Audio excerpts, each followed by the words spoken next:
Well, hello there. This is the second part in a three-part series on the phenomena known as the paradox of horror. So if you haven't seen the first video, I highly recommend checking that one out first. I unpacked what exactly the paradox of horror is, and I highlighted a disagreement between two authors and philosophers about that paradox, Boris Gout and Noel Carroll. Suffice it to say that Noel Carroll thinks that, in large part, our enjoyment of horror films is heavily weighted on the side of curiosity, whereas Boris Gout rejects this for reasons that I laid out in the first video. In this video, however, I want to unpack what Dr. Gout actually believes because I think it's a pretty interesting perspective. So again, the issue being addressed is, why do we enjoy horror films when they produce negative emotions in us like fear and disgust? Why do we seemingly enjoy the unenjoyable when it comes to horror? Now, Dr. Gout's view is really simple. He argues that people can, and do, enjoy being scared and disgusted. In other words, negative emotions aren't entirely bad. They're the sorts of things that can be enjoyed, which is a really weird concept to think about. I kind of like to think of it as like surfing a wave,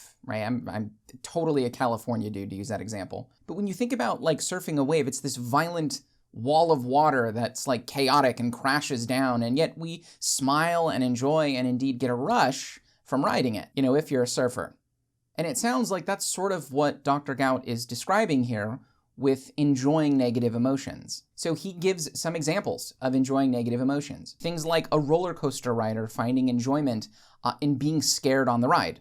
People who enjoy anger. Like, anger is a negative emotion, yet I'm sure we all have met someone in our life who's irritable enough to actually seek out situations to be angry in. Like, there are people who enjoy being angry. In fact, I'm getting fucking angry right now just thinking about it. But okay, so what's his actual argument for this? What's his actual argument that negative emotions are the sorts of things that can be enjoyed? Well, one of them is the horror genre itself, that the horror genre tends to increasingly produce more and more elaborate modes of fear and disgust, new and more extreme types of horror. And, you know, if you think about it, that makes sense if they're things we enjoy. Like, a good example of this is torture porn movies or gore porn, right? Films like Saw and Hostel and Audition. And mind you, this article was written 30 years ago, and like, we've had 30 years of horror progress to test this thesis out, and I gotta say, I'm kind of in agreement with him here. We've clearly moved up the ladder of sophistication when it comes to fear and disgust in the horror genre within the last 30 years. But Dr. Gout goes one step further, and this is the controversial bit. He also argues that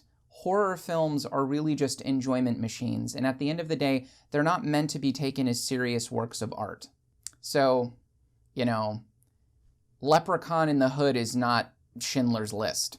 Jesus, that makes it really clear. And so to him, the fact that the genre is like this, the fact that the majority of horror films are purely for raw enjoyment as opposed to serious artistic endeavors, is kind of more evidence that we just sort of enjoy these negative emotions that horror films bring us. But I don't know, I think that part can be challenged over the last 30 years. Horror has not only become more sophisticated in its vehicles of fear and disgust, but also in its attempt to take seriously cerebral, thought-provoking, and artistic issues. So Get Out is an example of reaching into social commentary about race. The Babadook is an example of reaching into the world of mental illness. Let the Right One In, or in the US, Let Me In, is an example of reaching into the cerebral world of relational manipulation. In The Train to Busan, they actually hired like professional dancers to play the zombies, specifically because of their choreographed, skills. What is Donnie Darko, if not at least an attempt at artful horror? I mean, Natalie Portman won an Oscar for Black Swan, for fuck's sake. And last but not least, the pinnacle of artistic creation, The Bye Bye Man. Greatest piece of art ever made. Michelangelo, eat your fucking heart out.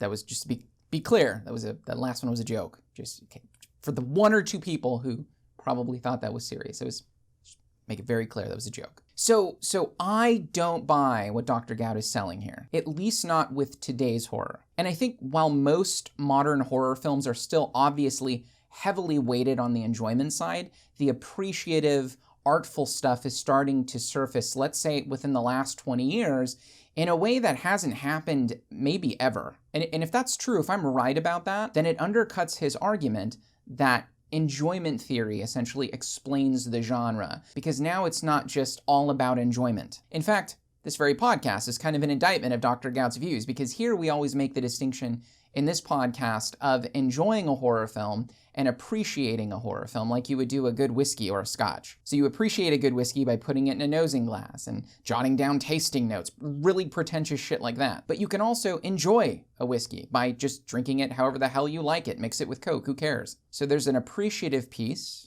and there's an enjoyment piece. But that assumes that we're in a world now in which there's enough breadth of horror for that distinction to be relevant, where we can have something like a podcast that can discuss both enjoyment and appreciation of modern horror. And on that note, our next and final video, our part 3 video, will wrap things up about getting into the actual psychology of how it's possible to enjoy a negative emotion, because that seems kind of weird, right? We'll also discuss a challenge to Dr. Gout's enjoyment thesis, something called the control thesis. I know, riveting stuff. Hold on to your ass. As always, leave us a like, subscribe, check us out on Facebook, Instagram, and Twitter if you like this video, and thanks for watching. We'll see you in part 3. I don't know why I said it that way. Part 3.